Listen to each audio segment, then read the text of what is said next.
What is going on, guys? This is Daniel, and today we have a great guest to talk about the NBA draft, which occurs in exactly 1 week. Jay-Z Mazlish from WingspanAddicts.com. He's a blog writer. Jay-Z, how are you doing? I'm doing pretty good. How are you? Doing great, thanks. So first, you maybe want to give us some insight about your draft blog? Yeah, so Wingspan Addicts, that's my blog. You can follow me on Twitter just at Jay-Z Mazlish, where I'll tweet out all my articles for my blog.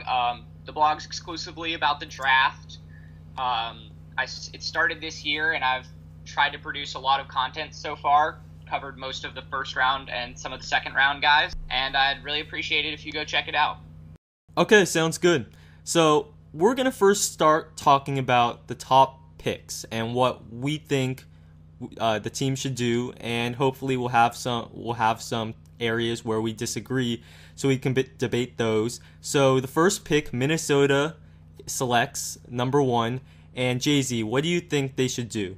I think the pick's got to be Karl Towns. Most people at this point agree with me on that. He's just a really well-rounded prospect. He's got a lot of safety, but he's also got the upside because of his super diverse skill set. Yeah, I think we can both agree on that. I made a video on it yesterday. He's pretty balanced, and he has a great skill set. Okay, so on to number 2, and this was actually a question people asked in the comment section. What should the Lakers do? Should they get a big? Should they trade down? What are your thoughts on what the Lakers should do or who they should pick with their number 2 selection? This one's definitely a lot tougher. I'd go with D'Angelo Russell for the Lakers. It's between him and Okafor for me. I think they're both really close as prospects. I think Russell has similar upside and is ever so slightly safer and is also a better fit with the Lakers. Not worrying about Kobe because I don't think he's really part of their long-term future. Russell and Randall go much better together than Okafor and Randall, which would have the potential to be very bad defensively and not provide much spacing on the offensive end. So since Russell's both a better fit and I see him as a slightly better prospect, I'd go with Russell. Okay. I tried to avoid the Okafor-Randall combo because not only defensively is it a bit shaky, but also it doesn't provide much floor spacing on the offensive end. What I would do actually, I would probably look to trade down if I were the Lakers, 4 or 5 spots. I'm not quite as high on Russell as you are. I'd look to try to get a trade with Sacramento or whoever, and then try to take whatever wing is available, Mario Hezonja or Justice Winslow. I think they would be a good fit, especially Winslow adding defense. That's what I would do if I were the Lakers. And then grab maybe another asset, maybe dump Nick Young's contract, who I think he still has 3 years left on his deal. So I'd look to trade down if I were the Lakers, but they're going to keep their pick and probably pick Okafor or Russell. So number 3, that's where the Sixers pick. And let's assume, so if Russell's still on the board, you take him if you're the Sixers? Definitely. Okay, so I know the rumors are about them taking Porzingis. This isn't as much about what I would do, but I'd be really shocked if Sam Hinkie did that. I think that's a smokescreen, and he's going to go Russell if Russell's there. So you're not very high on Porzingis, I know. Do you want to tell us why? I don't think Porzingis is necessarily going to be a bust. It's easy to say, tall European and assume bust. I don't think he's going to be a bust because he's such a good shooter that he's going to have a role as a stretch 4 in the NBA, and he's athletic enough that he's not going to be so bad on defense that you can't play his shooting. I just don't really think he's going to be that good a player. I think he can be an effective stretch 4/5 and a decent defender, but he's never going to be a particularly good rebounder. I think his instincts on both ends of the court are really what bring him down. He doesn't see the game or read the game at high speed, so that's going to prevent him from potentially leveraging his shot blocking ability into being a really good rim protector. He'll only be an okay rim protector. And offensively, it means if he's not spotting up and shooting, he's just not going to be making great basketball plays. He looks very fluid in a workout setting because when he knows what he's supposed to do, he's a very fluid athlete. It's deciding what to do that slows him up. So when he's making decisions in games, that fluidity is lost a little bit. Yeah, I was a bit surprised. Like, I guess I wasn't surprised, but I was a bit like when his workout came out, and it was impressive.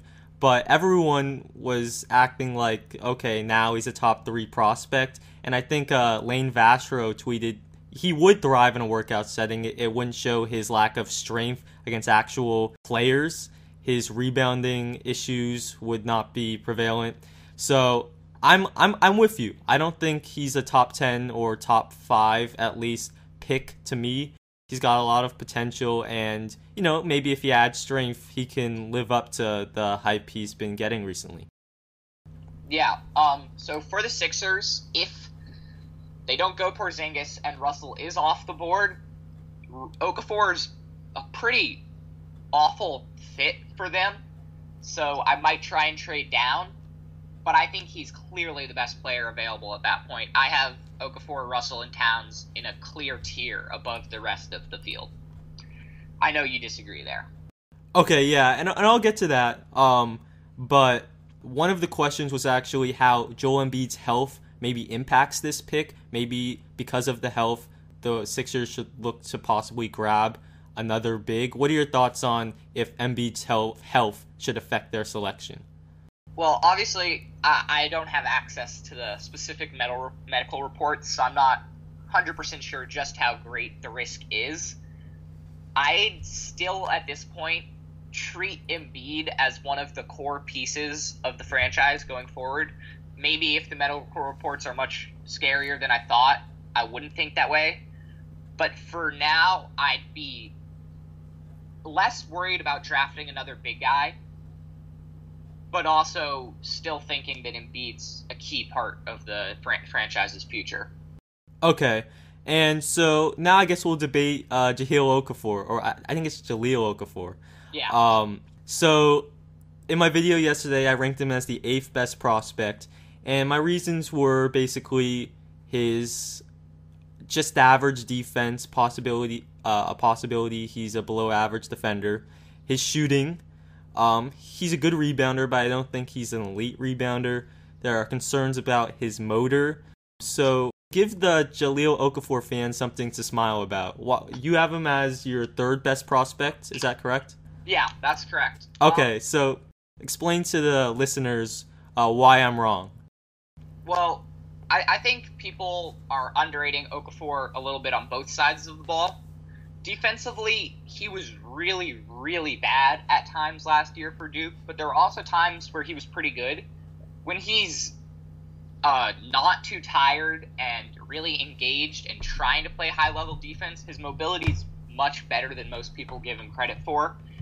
He's never going to be a great shot blocker, but he's got a 7'5" wingspan. He can move to the right spots, and if you're that big and you're in the right spots, you're going to make things hard for the other team. There's certainly a chance he's going to be an awful defender at the NBA level, but I also say there's a pretty good shot that if he can consistently stay in better shape and show better effort level, his instincts aren't so bad that they're going to prevent him from being at least a average defender.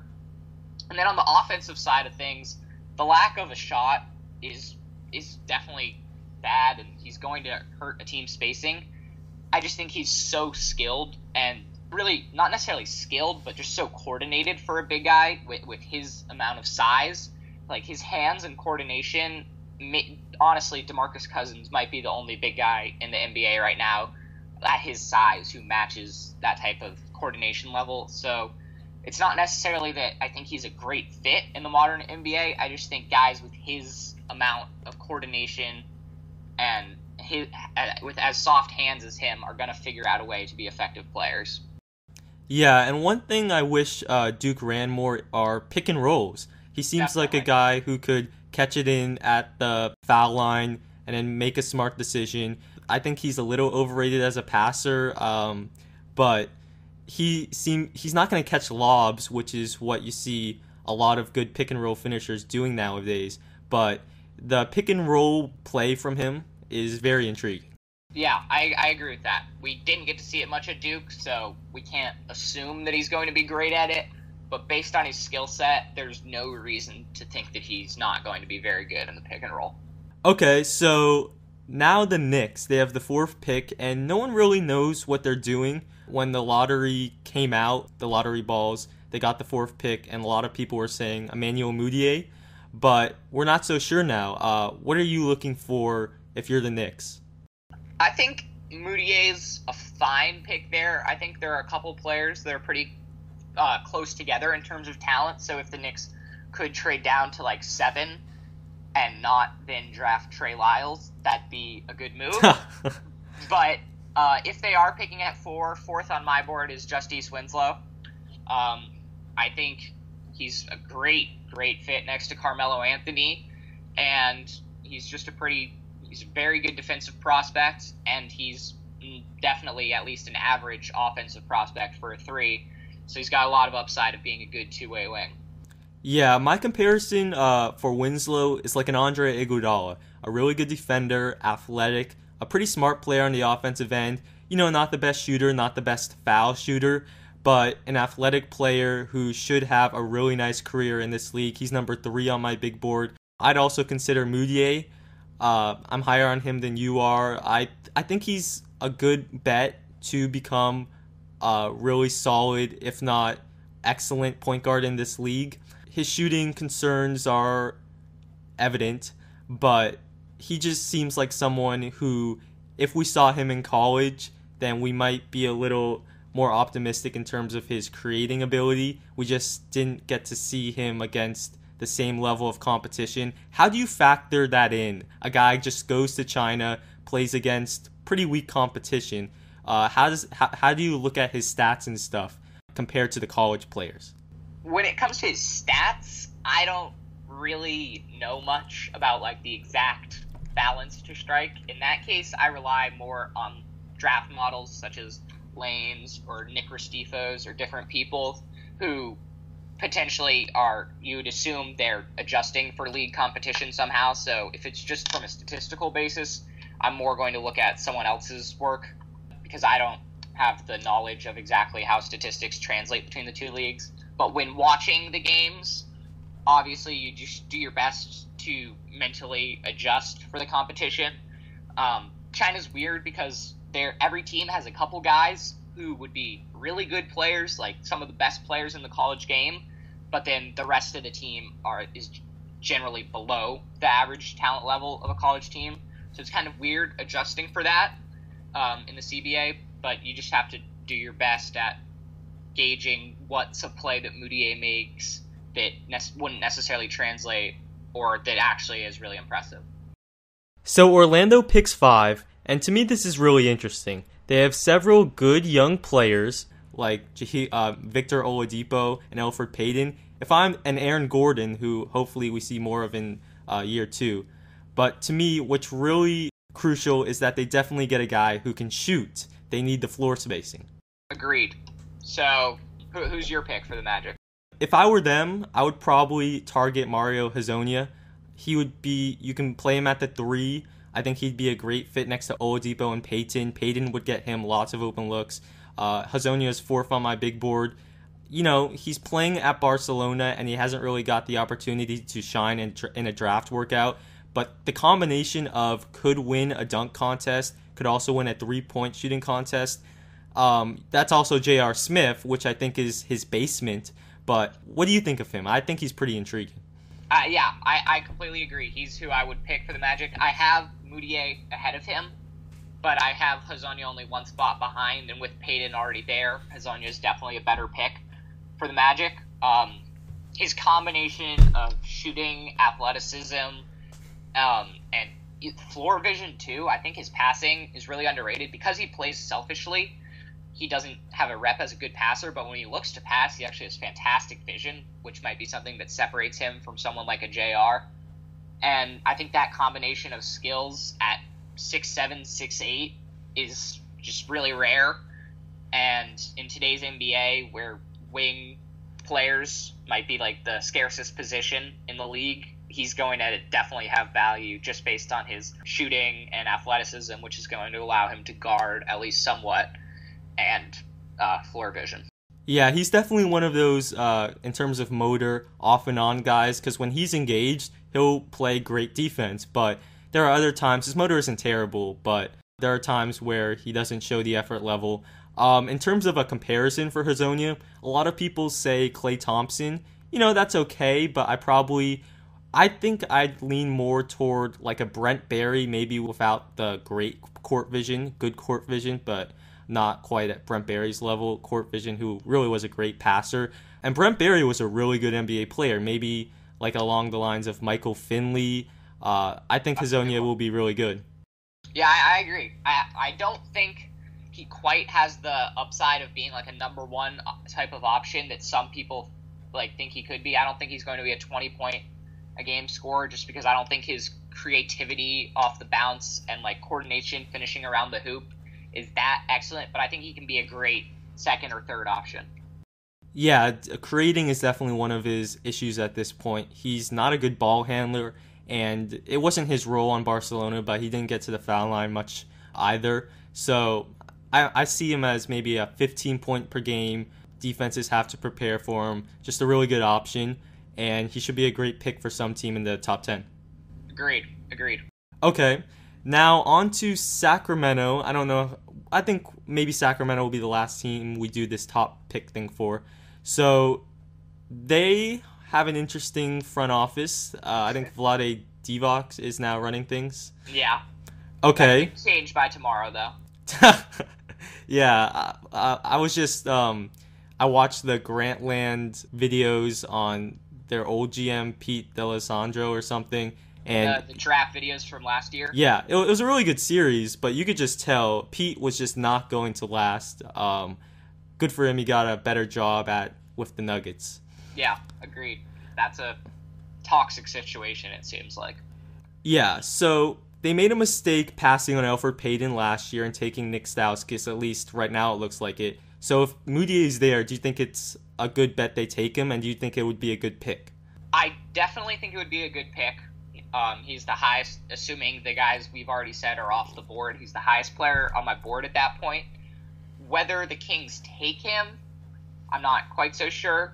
I could see them, if we're going with our board so far, I could see them falling in love with Porzingis. I feel like that's something they would do. However, Moutier, Darren Collison isn't a long-term option at the point guard spot, and Moutier's a great talent at that spot. So combination of talent and fit, I think he's a pretty clear selection. So there's definitely a good chance they would take him. Yeah, and could you imagine Porzingis and Cousins on the front line? Play style-wise, it's not bad, but I can just imagine Cousins, grab that rebound, just stuff like that. Yeah, I'm not sure they would get along well. Agreed. Okay, so a lot of people don't know a ton about the international prospects in this year's draft. They know Hezonja and Porzingis, who we talked about, but in terms of the guys who might get drafted in the late first round and the second round, people often see these guys being picked, and they just don't know anything about them. So are there any players in particular, international guys, who you want to talk about, maybe you think are sleepers, who a team in the late first round should really give a good look to, and a guy who might become a really solid NBA player? Well, on Monday there was the international withdrawal deadline, so a bunch of international guys who I had varying opinions on ended up withdrawing from the draft, leaving the crop a bit shallower than it was beforehand. However, there are still some intriguing guys. My favorite is Lithuanian center Arturas Gudaitis. What are your thoughts on him? He seems like Mitch McGarry 2.0, which is not bad at all. He's an energy guy. He's very athletic. He's a bit undersized for a center at 6'10", but Draymond Green was playing center at 6'6". He's an energy player, can finish. Not all that skilled in terms of passing, but I think he's intriguing. Though I actually, very slightly, I have two centers, international guys ranked ahead of him in Nikola Milutinov and Guillermo Hernan Gomez. What are your thoughts on those two? I have Hernan Gomez pretty close to Gudaitis. I agree. He's skilled. He's fairly mobile. He's got soft touch around the hoop, and he's got true center size, so he could definitely fit in the NBA. I'm less high on Nikola. I'm not totally sure how to pronounce his last name, Milutinov or something. Yeah, let's just call him Nikola. Yeah, Nikola I'm less high on. He's pretty skilled offensively. He's fairly athletic. He's pretty mobile, so he seems like a good package. But if you look at his production for Partizan in the Adriatic League, I believe, he really struggles to block shots or get steals on the defensive end. I haven't watched too many full games of his, but from what I've seen, he doesn't have great timing as a shot blocker, and he's just not particularly threatening vertically on the defensive end, even though he's fine vertically offensively. But he doesn't grade out as a good rim protector, and he's only skilled but not particularly great on the offensive end. I'm not in love with his game. I think he's more of a late second rounder. Okay, I think this is where I think we can disagree on this. So my response to that in terms of his defensive ability, he's not a rim protector. He's not a shot blocker. But from what I've seen from him, his combination of good size, strength, he's a very high energy player, and he understands defensive rotations. He's very active on the defensive end. He'll take a charge. He'll rotate from the weak side. And also on pick and rolls, he does a very nice job of containing the ball handler and recovering to the roll man. So my argument would be he's never going to be a shot blocker, but I could see him being a solid, not a great, but a solid team defender in the NBA just because he's 7 foot and he's really active. I think he can hold his own on the defensive end. That's fair. Like I said, I've only seen mostly highlights and one full game of his. So my opinion on him is less certain than other guys. I'm judging more based off the stats, and sometimes when it comes to defense especially, the stats can lie. So I could be off there, but just based on his steal and block numbers, I'm a little scared with him. Yeah, and so let's talk about Arturas Gudaitis, who you're high on. What makes you so high on him? Well, like you said, he's really athletic and he plays with a lot of energy. I think he can be a good rim protector on the defensive end. He's also not just athletic vertically, but he's got good mobility, laterally quick, so he can contain pick and roll pretty well, which could make a solid all-around defender. And then on the offensive end, he can play pick and roll because he's a threat for lobs and catching and finishing around the basket. And to go along with dunking on the offensive end, he's actually got pretty soft touch right around the hoop. And one interesting thing is he's got surprisingly good ball handling. His face-up jump shot isn't very consistent yet, but he's actually, if he catches it at the elbow or something, he can take one or two dribbles and finish at the hoop. And he even has flashed a crossover. I've seen him show. It's a bit of a weird skill set, and I'm not sure how much it'll show up at the NBA. But I think he's got a combination of athleticism and a little bit of skill that makes him intriguing. His basketball IQ is definitely my biggest question with him on both ends of the court, but his combination of athleticism and skill has me very intrigued. Yeah, and I like all three of those center prospects. Right now, they're both in my 20s. I think they can all be really solid backup centers, role players. So let's talk about, first, do you have any other international guys you really want to talk about? Some sleepers? No. Hernan Gomez and Gudaitis are my two highest ranked international guys. After that, Milutinov, Seti Osman, and Muhammadu Jaita are all pretty close together, but they're all in the mid/late second round for me, so I don't think it's worth wasting too much time on any of them. Okay, so no potential Manu Ginobilis in this draft? Well, if there are, I've missed them, so. Okay, so now let's talk about some overrated players in this draft, because there's always guys picked in the top 20 that are going to disappoint pretty big time. So who are some guys that stand out to you that leave you scratching your head? Why are these guys top 20 picks? Well, in terms of why are these guys top 20 picks, I don't think there are too many guys projected in this year's top 20 who don't deserve to at all be in the top 20, but there are a fair amount of guys who are getting overrated within the top 20. We already touched on Porzingis. The other guy that immediately jumps to mind for me is Devin Booker, who in a lot of most mock drafts I've seen recently has been going 9th to Charlotte. I actually have Booker 22nd on my board, so I think it's okay if he's a top 20 pick, but 9th is a little ridiculous to me. I think he's a good spot-up shooter and decent off the bounce, but I don't like his defense at all, and I don't think he's quite an elite Kyle Korver or Ray Allen type of shooter that would allow him to be good even if he's not a great defender. What are your thoughts on some overrated guys? Yeah, I agree on Booker. I don't think he's a top 20 pick. He's a good spot-up shooter. He'll find a role in the league, but in terms of I see the comparison Klay Thompson. I definitely disagree. In terms of an overrated guy that me and you probably disagree on, which is a good thing, Kevon Looney. What are your thoughts on him? And then I'll go and talk about him. Looney's an odd one because at times during the UCLA season, when I would watch him, I would be very unimpressed. He kind of would just sit through games, not really making any impact for long stretches. But then if you look up at the box score at the end of the game, he's somehow managed to get a couple offensive rebounds, get a couple blocks, get a couple steals, and contribute some points. And then if you go back and really, or at least for me, when I go back and really watch him, he just contributes in the game in some odd ways, but really does end up contributing in the game. He's got really long arms. He's pretty mobile. He's not very vertically explosive, but he's pretty skilled on the offensive end.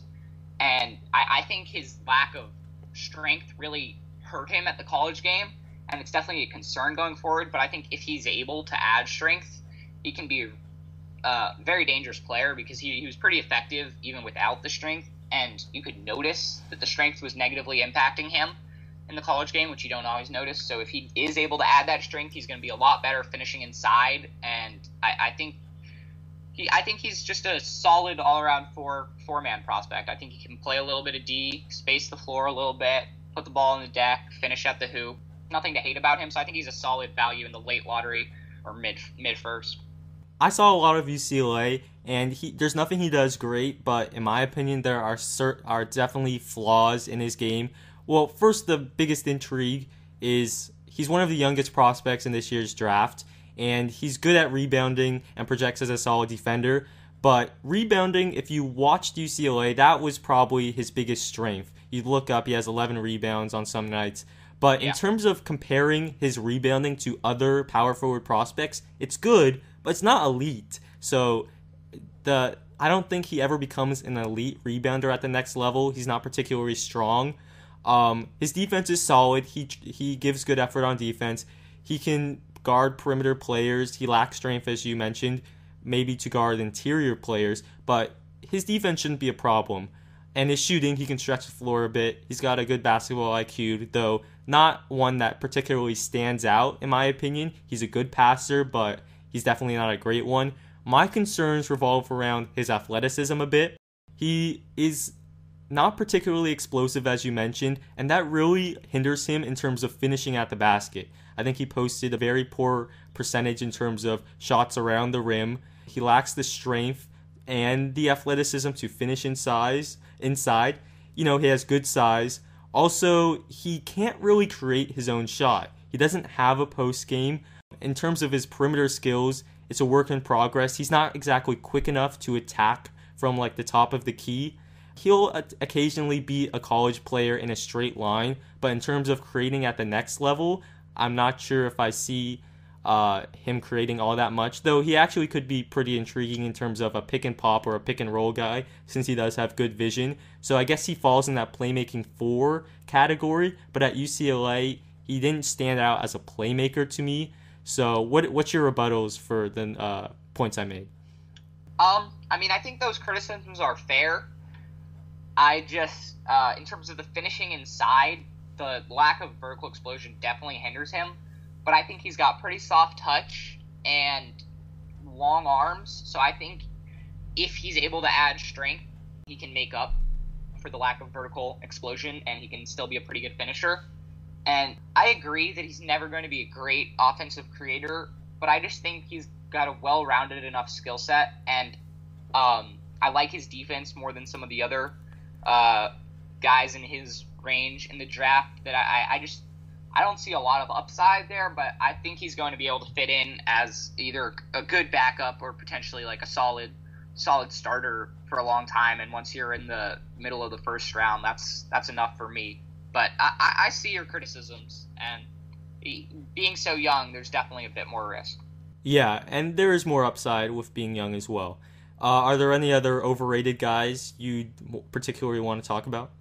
I'd say the one other guy we could quickly touch on is RJ Hunter. Some people think he's a clear top 20 talent. I have him 27th personally. His ball handling and shooting combination is very good. I really don't like his athleticism. He's billed as a below average athlete, but I don't think people have major questions about his athleticism. But when I watch him, he's just not very quick anywhere, in my opinion. So I think that's going to hurt him offensively because he's not going to be able to create the separation he needs. So he's going to be mostly strictly a spot-up shooter. And then defensively, he's got good length and decent instincts, but I think he's really weak and he's not very quick in my eyes. So I think he's going to really struggle defensively, and purely a spot-up shooter who doesn't play much defense isn't too exciting to me. Yeah, I agree. I wouldn't take RJ Hunter that high. Okay, so I pretty much agreed with what you said on him. So let's talk about some sleepers, guys projected late first round, second round, maybe even undrafted guys who are getting overlooked for whatever reason. Who stands out to you? Well, in terms of the first round, like late first round, the two guys I like the most are Christian Wood and Delon Wright. Who would you prefer to talk about first? Well, I'm a big Delon Wright fan. I have him in right now. He's number 7 on my big board. He's being underrated, and a 6'5" point guard who plays really good defense, can pass. The one knock is he's a bit old for a prospect, and he's not a good shooter. But he's a really good player. He can attack the basket. He's not all that explosive, but I think he's underrated. I agree completely. I have him 14th, not quite 7th, but still much higher than the general consensus. I think he's really going to be a good defender in the NBA who can cross-match onto 1s and 2s. And then offensively, I think he can fit in a lot of different roles. If he's playing with a great wing scorer, I think he's a good enough spot-up shooter that he can play off the ball. I don't think he's a great pull-up shooter, but I think he's a good enough spot-up shooter that he can play off the ball and just contribute with his defense and occasional playmaking. But if he's not playing with a particularly good wing creator, like if he's coming off the bench or if he's on a struggling team, I think he's really smart decision-maker and pick and roll, sees the floor pretty well, is very slithery getting to the basket, and can also be a decent creator. So versatility on offense, versatility on defense. Like, his age is definitely a negative, but I'm just not sure what there isn't to like about his game.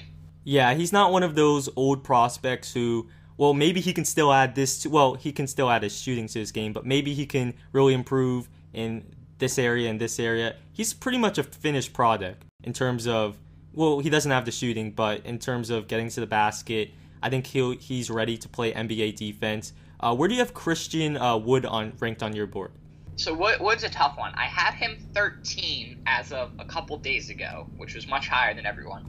But then recently reports have came out that he's doing poorly in the interview process. Teams have a lot of questions about him off the court in terms of just his mentality and his desire to be good. So I've been struggling with where to move him on my board. I think I'm going to ultimately settle somewhere between 15 and 20, which is still much higher than where he's being mocked right now.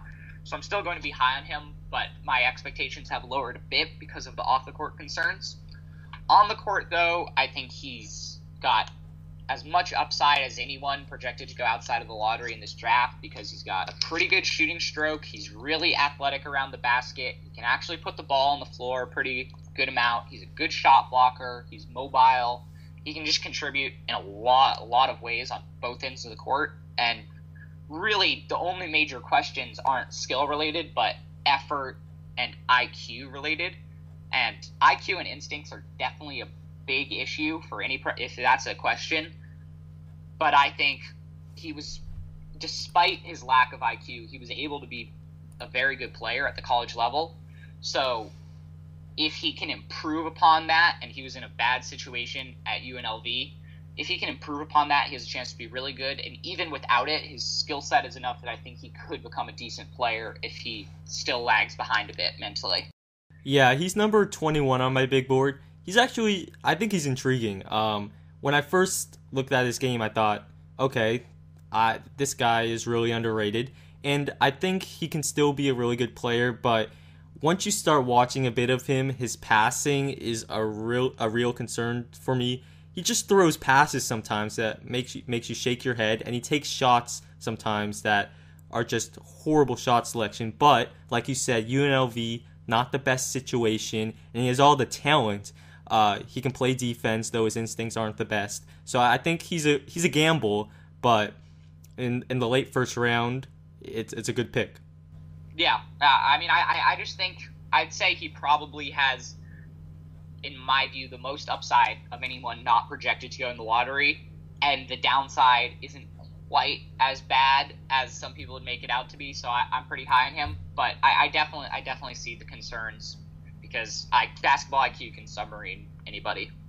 Okay, so one of my sleepers who's projected to be drafted in the second round, who I'm really high on, I think will be a really good.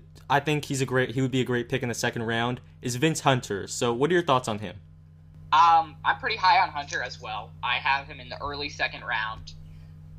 I don't know if you're even higher than that, but his fit in the NBA is really unclear. He's small forward size, but he can't shoot, and he's not a particularly great ball handler. But he's one of the most athletic players in the draft. He's got great basketball instincts. He can pass. He rebounds on both ends. He gets steals. He gets blocks. He makes things happen. And I think he's got the potential to be effective if he never figures out his shot. And if he figured out his shot, I'd say with a lot of certainty that I think he can be a good player. For those who don't know who we're talking about, Vince Hunter is a 6'8" power forward from UTEP. And to me, okay, so basically the people say he's the classic tweener, and that's true. He can't shoot. He's a little undersized for a power forward, and he doesn't have a ton of perimeter skills, but he's a great rebounder. He is actually really athletic. You can search some of his dunks on YouTube, listeners. He's really athletic. He plays hard. He's an energy guy who brings athleticism and rebounding. So, and one of the best statistical comparisons is a guy like Kenneth Faried. Now, he's not going to be as good as Kenneth Faried. Kenneth Faried was just an incredible rebounder, and that's not Hunter. But one thing that really intrigued me about him is his ability to attack the basket. He posted a great rate in terms of getting to the basket, unassisted field goals in the half court, like a rate that exceeds all of the other wings in this draft. So he's like a combo forward that posted a really nice free throw rate as well. So there's real intrigue to me in terms of scoring, actually, for this type of player. Maybe he can be a Tobias Harris if the scoring turns out to be accurate. I think I'm on the Vince Hunter bandwagon. What are your thoughts on what I said? I agree. I'd say I'm not quite as high on his scoring as you. I think his scoring in college more suggests to me just his overall instincts and the way he's going to be able to contribute in the NBA. But I agree he's going to score more than people would expect because he's just really powerful and quick going to the hoop. He can catch it in the 15 to 20 foot area, and in the blink of an eye, he's at the rim and he's jumping into people and either dunking or on them or drawing fouls. And so I think whether it be from swinging the ball around the perimeter or in pick and roll, when he catches in space, his lack of a jump shot doesn't hurt him as much as other guys because he just gets to the rim quickly and decisively. So I agree. He's an intriguing guy. I do think his lack of clear fit in the NBA is a big question, and otherwise I would have him as a first rounder. But I definitely like what I see with Hunter. His offensive fit is questionable because he's not a good shooter. But in terms of defensive fit, he kind of fits the mold of what teams are trying to do nowadays in terms of he's 6'8", he can guard perimeter players to a certain extent, he can switch a lot on defense. So offensively, there are questions about where he'll fit, but defensively, he's strong and athletic. So I don't think there are big concerns like some people are saying in terms of his ability to guard fours, and I think he can definitely guard threes. I agree with that. Defensively, he's going to be versatile and he can fit very well. Okay, so now on to another one of your sleepers, maybe second round, projected to go undrafted. Who stands out to you? Well, in terms of the undrafted guys, there are a couple of guys who are currently projected to go undrafted that draft models really like, that then I looked into more, and I've come away liking myself. So we could quickly touch on them. The first guy we could talk about is Seth Tuttle from Northern Iowa. He's only 6'8", with 6'11" wingspan, so he's going to have to be a 4 in the NBA. He's a senior. He's very unathletic for an NBA player, but he's just a really, really smart player on both ends of the court. His mobility's not awful. He can shoot, he can pass, he can put the ball on the deck.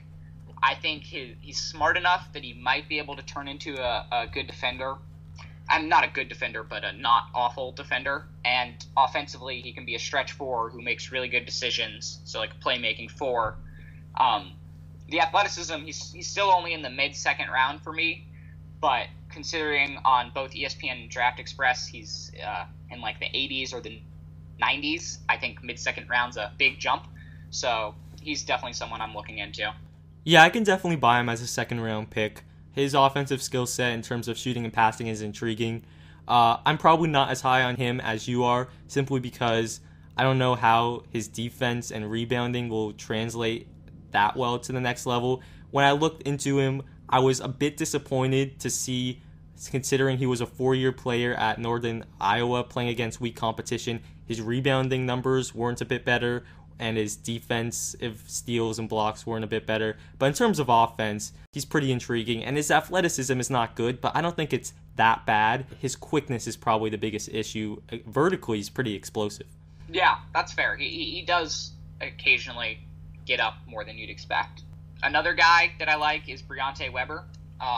He tore his ACL about midway through this season, his senior season at VCU. He's a point guard. So the torn ACL is obviously going to scare away NBA teams for good reason, but I'd still take a gamble on him because he honestly might be the best defensive prospect outside of maybe Willie Cauley-Stein and Rondé Hollis-Jefferson in this draft. So if he can provide you anything on the offensive end, he's going to find a way to be a useful NBA player.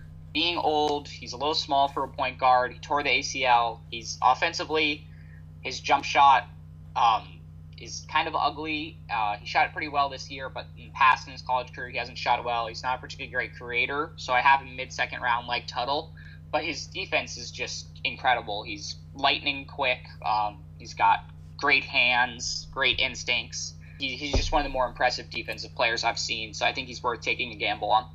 Yeah, I haven't really looked into his game much, but the steal rate is definitely intriguing. I'll look into his game more in the next week. So you have to go soon, but let's quickly just address a few questions from some YouTube commentators. Sound good? Yeah, that's great. Okay, so one question that kind of stood out to me, and a guy we haven't talked about, Eric Kielman asks, also, I heard that in one of Willie Cauley-Stein's draft workouts, he was able to shoot effectively from the field. Do you buy this, and do you think Willie Cauley-Stein is overrated at this point? Regarding the shooting, I buy that he shot well in the workout. I don't buy that he's going to be a good shooter in the NBA. I think it's possible he'll develop a consistent 15-footer. But this past year at Kentucky on mid-range shots, I think he was under 35%. So he definitely has a lot of work to actually translating his shot in workouts into the game. But with that being said, I still like him fine as a prospect. I have him 9th on my board. I don't know if that qualifies as him being overrated or not. Some people have him like 4th or 5th. So in those people's minds, I might think he's overrated. But in general, I'd say that's about around where he's going. His defensive versatility is just off the charts. I mean, I'm sure everyone's well aware of his just incredible athleticism. So I don't buy the jump shot, but I'm fine with him as a prospect overall. Yeah, I think this is an area we definitely disagree on. I have him outside of my top 15. I guess this is one of my bold predictions for this coming draft. You know, you touched on great athleticism, great defender, really nice instincts as his defender.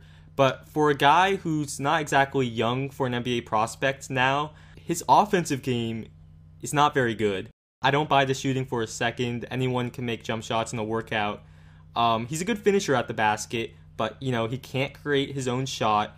He's still surprisingly extremely thin. Not extremely, but he lacks strength, which could affect him at the next level. Well, it will affect him. Also, what concerns me is his rebounding. I get it. He had to compete with rebounds throughout his college career, guys like Julius Randle, Karl Towns. So I hear the comparison to DeAndre Jordan or Tyson Chandler, who are just monster rebounders in the NBA. And for someone who never posted a great rebounding rate over 3 years, I don't buy him with that comparison. I think he could be a bust. I know it seems crazy to say considering his defense and athleticism, but not all 7-footers who are really athletic become good NBA players. I don't think it's a good comparison, but just a friendly reminder that Ryan Hollins isn't a good NBA player. What are your thoughts on Willie Cauley-Stein and the points I made? I think those are fair points. The rebounding is definitely a question for me. I don't think despite his athleticism, I don't think he's going to be a DeAndre Jordan or Tyson Chandler type of rebounder ever. But I don't think he's going to be quite as bad as his college numbers would suggest because of what you said about always playing with great rebounders. And this year specifically, in Kentucky's scheme, he was often asked to switch out on pick and rolls, so he's often 15 feet plus from the basket when the shot went up. So I definitely think the rebounding's a weakness, but I think he can still be a very, very good player, even if he's not a great rebounder, because I think he can contribute in the other ways that Tyson Chandler mold type of player can, in terms of dunking, protecting the rim, and even more than Tyson Chandler or DeAndre Jordan, I think his mobility guarding pick and roll is a strength that I'm not sure any 5-man other than maybe Nerlens Noel can match in the current NBA. So I think he's worse in the rebounding aspect, but he's better laterally. If I knew he was going to be Tyson Chandler, he'd probably be 3 or 4 on my board. But at 9th, I think there's enough chance of him just being a little worse. But I think his defense is going to make him a useful NBA player. He's one of those guys that I'm kind of questioning myself because his defense and athleticism is so strong. It's hard to not see him being at least a good, solid starting center. Is there anything else you'd like to touch on before we end this podcast? Any other players or things you look at in terms of scouting players? I'd say I have one quick question for you. I'm just curious, honestly. What are your thoughts on Cameron Payne and whether he should be a late lottery pick? I think he's one of the more overrated players in this year's draft. For someone who's a mid-major guy, he definitely seems to be picking up a lot of steam this year. I think teams are just trying to find like the next steal, like the next Elfrid Payton, but in terms of him as a prospect, I mean, he's a good passer. I think he can shoot. Yeah, he can shoot. But, you know, his defense is going to be not a strength of his at the next level. He's really not all that athletic. You know, he has good size for a point guard position, but I just think he's being a little overrated, though, you know, in the late first round, he's not a horrible pick. Yeah, I agree with that. People are comparing him to Damian Lillard, Steph Curry, or whatever. Wait, what? Seriously? I mean, I don't think they think he's going to be that good, but I've heard, like, oh, he can shoot off the dribble like those guys, and he's a mid-major, like, yada, yada, yada. But I see more. I'd say the biggest comparison to me is Trey Burke, someone who's athletic by college standards, but not by NBA standards. Trey Burke mysteriously kind of lost his shooting ability in the NBA, so I think Cameron Payne can be better than Burke's been in the NBA. but I don't think he's particularly exciting in any one way because his shooting's good but not great, his passing good but not great, and his general frame and athleticism is a little below par. Yeah, Trey Burke, he's disappointed me at the next level. I thought he'd be a good NBA player. He's kind of the poster boy for a little undersized, not really that athletic, so he just never became a very good NBA player because he couldn't hold his own on defense, and he has real trouble finishing at the basket, which is another concern I have for Payne. Definitely. Okay, so I think we covered a lot, and yeah, the draft is in a week. For the people listening on my channel, I'll try to get some more draft videos out, and possibly a big board, we'll see. And thanks so much, Jay-Z. Oh, thank you so much for having me on, Daniel. I really appreciate it. My pleasure. All right, see you. See ya.